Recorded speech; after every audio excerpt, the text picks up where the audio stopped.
Bismillah, assalamualaikum warahmatullahi wabarakatuh. Alhamdulillah wassalatu wassalamu ala rasulillah wa ala alihi wa ashabihi wa man tabi'ahum bi ihsanin ila yaumil qiyamah amma ba'd. Pada kesempatan ini insyaallah kita akan kembali melanjutkan membaca doa-doa yang terdapat di dalam buku doa yang tidak tertolak karya dari Syekh Abdul Razak bin Abdul Muhsin Al-Badar hafizahullahu taala. Begitu juga bapak beliau terkait kumpulan-kumpulan doanya ya Abdul Muhsin Al-Abbad hafizahullahu taala. Insyaallah di kesempatan ini kita akan membaca doa ketiga di halaman 73, yaitu tentang doa yang dijamin Nabi Shallallahu alaihi wasallam akan terkabul. Di halaman 75 dijelaskan tentang doa ini.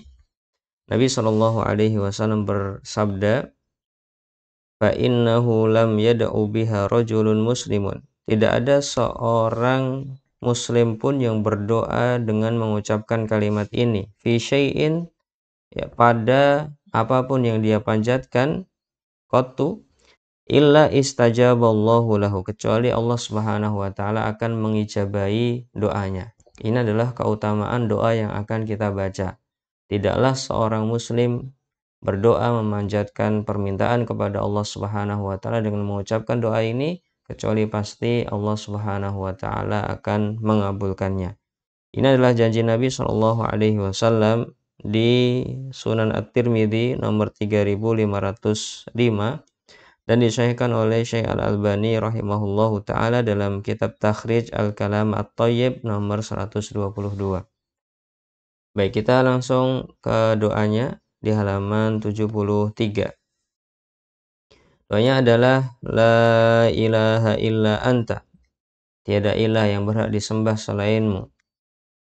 Subhanaka, maha suci engkau.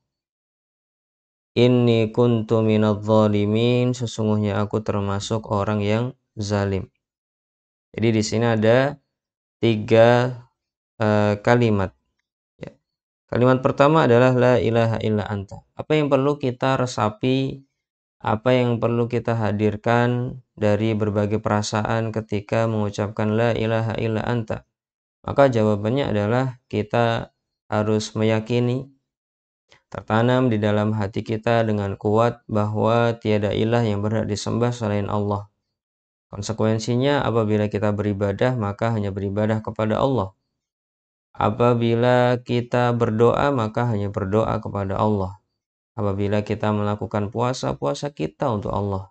Apabila kita melakukan sholat maka kita berharap pahala yang besar dari Allah Subhanahu wa taala. Ya, itu arti dari la ilaha illa anta. Tiada ilah yang berhak disembah selainmu ya Allah. Terus kita resapi, harus kita hadirkan perasaan ini ketika mengucapkan kalimat ini.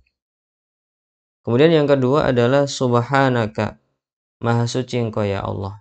Artinya maha suci engkau ya Allah dari segala kekurangan, dari segala persekutuan, maka engkau maha suci dari sifat-sifat yang tidak baik, sifat-sifat yang kurang, maka engkau maha suci. Artinya apa? Artinya apapun yang diperbuat oleh Allah Subhanahu wa taala itu pasti baik. Apapun yang terjadi pada diri kita maka itu pasti baik sesuai dengan hikmah Allah Subhanahu wa taala. Allah tidak punya sifat yang buruk. Allah tidak berbuat yang buruk untuk hambanya. Maka kita sucikan Allah Subhanahu wa taala dari berbagai keburukan. Dari prasangka-prasangka buruk kita hilangkan. Semua yang ditetapkan oleh Allah Subhanahu wa taala adalah baik. Dan kalimat ini diucapkan oleh Dhunnun, yaitu Nabi Yunus alaihissalam di dalam perut ikan paus yang di dalam kegelapan malam, ya, di dalamnya lautan. Nabi Yunus alaihissalam masih mengucapkan la subhanak, maha suci engkau ya Allah. Artinya aku di sini pun itu karena hikmahmu. Engkau tidak zalim kepadaku. Itu yang seakan-akan beliau sampaikan. La ilaha illa anta, tiada ilah yang berhak disembah selainmu ya Allah. Ya, dimanapun aku berada tetap engkau adalah Rabbku, engkau adalah sesembahanku. Kemudian kalimat ketiga adalah inni kuntu minadh dhalimin, sesungguhnya aku termasuk orang-orang yang zalim.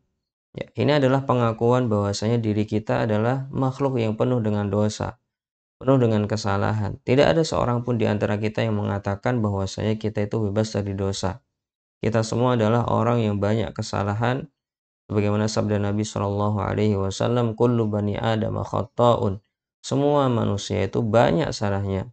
Wa khairul khata'in at-tawwabun. Dan sebaik-baik orang yang salah, yang banyak salahnya adalah yang banyak taubatnya. Maka kita mengakui dengan kalimat ini, inni kuntu minadh dhalimin, ya Allah sungguh aku adalah orang yang zalim, banyak kesalahannya, tapi saya sangat fakir, sangat butuh dengan pengabulan doa ini ya Allah. Seakan-akan sedang berbicara seperti itu. Ya, engkau tiada Tuhan yang berhak disembah selainmu. Engkau maha suci dari sifat-sifat buruk, dari segala kesuuzonan dan lain sebagainya. Dan sungguh akulah yang orang zalim. Aku yang salah ya Allah. Dan aku mohon agar Engkau mengabulkan doaku. Dan dengan 3 kalimat ini Nabi Yunus dikeluarkan dari perut ikan paus dan diberi buah-buahan di sana. Maka kita berusaha untuk mengamalkan doa ini ketika meminta kepada Allah Subhanahu wa taala. Semoga kita termasuk orang yang dijamin Nabi Shallallahu alaihi wasallam doanya akan terkabul. La ilaha illa anta subhanaka inni kuntu minadh dhalimin. Tiada ilah yang berhak disembah selainmu ya Allah, Maha suci Engkau dan sungguh aku termasuk orang-orang yang zalim. Semoga bermanfaat. Assalamualaikum warahmatullahi wabarakatuh.